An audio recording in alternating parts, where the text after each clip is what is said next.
Marie, bonjour. Bonjour Christophe. Merci de m'accueillir à Orléans, au Centre national pédagogique. Oui, bienvenue. D'accord. Donc aujourd'hui, on a travaillé sur... D'abord, c'est quoi le Centre national pédagogique des maisons familiales?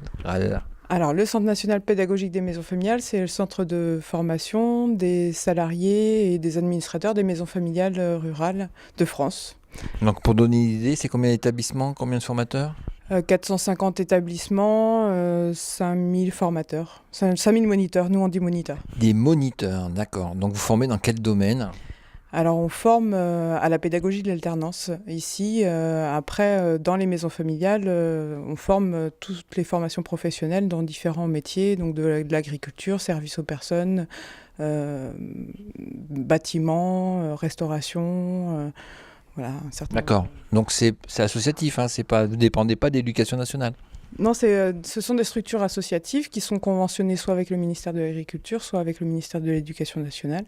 Après, il existe aussi des formations pour adultes qui portent des titres de différents ministères. Donc si je suis là aujourd'hui, c'est pour parler de numérique. Oui, c'est ça. Voilà. Donc l'idée, c'est de mettre en place une plateforme pour tous ces gens-là, pour ceux qui ont envie de se lancer ou de continuer des expérimentations dans le numérique et de capitaliser sur la communauté. C'est ça. En fait, les maisons familiales, elles portent une pédagogie particulière qui est la pédagogie de l'alternance. Et historiquement, elles avaient développé un outillage pédagogique un peu spécifique pour soutenir la pratique pédagogique des moniteurs. Et puis, le contexte évolue, le numérique arrive. Et donc, du coup, on se dit, pour soutenir la pratique pédagogique, il est important d'avoir un outillage nouveau et c'est une plateforme pédagogique. Dans cette plateforme, l'idée, c'est d'avoir à la fois des ressources pour le moniteur, mais aussi de pouvoir davantage être en contact les uns avec les autres et voir s'aider de bonnes pratiques de collègues qui ont essayé des choses et qui le partagent. Donc là, l'idée, c'est vraiment de monter une communauté de pratique, donc on les outils pour ça. Et donc quand elle est venue me voir, Marie, elle m'expliquait un peu ce qu'elle voulait faire. Et je pense que c'est important que chaque utilisateur, aussi bien, alors moi j'appelle ça des étudiants que les enseignants, donc toi tu appelles ça Les moniteurs. Les moniteurs puissent montrer un peu leur pratique, échanger leur contenu.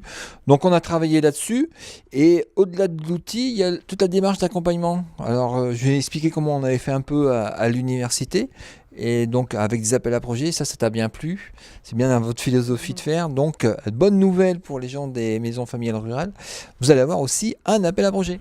C'est ça. En fait, vous, votre logique à l'université, c'est un appel à projet. Nous, on l'appellera certainement davantage appel à expérimentation parce qu'appel à projet, ça résonne autrement dans notre vocable. Mais l'idée, c'est de partir des expérimentations et des pratiques des moniteurs ou de ce qu'ils ont envie de faire et d'essayer en salle de classe avec des jeunes ou des moins jeunes ou même dans une logique d'animation de réseau. Et donc, ça nous va bien. Parce que quand même, dans notre pédagogie, on part d'abord de l'expérience pour construire des savoirs. Et donc là, c'est l'intérêt finalement d'entrer dans une expérimentation pour l'année qui vient et pour essayer de voir et capitaliser ce qu'on fait déjà très bien partout. Donc on s'est donné une roadmap, donc prochaine étape bientôt avec des têtes de pont. On va partir de têtes de pont et puis on va irriguer tout le monde, c'est ça? Voilà, il y a un comité de pilotage national qui est constitué donc qui va travailler aussi sur les termes de cet appel à expérimentation et puis ça va arriver prochainement dans les maisons. Voilà. Donc messieurs, dames des maisons familiales rurales, regardez vos mails, ça va arriver. Bon bah voilà, donc on se revoit bientôt. Oui, le 29. Le 29 à Paris, ça marche. Merci, à la prochaine. Au revoir.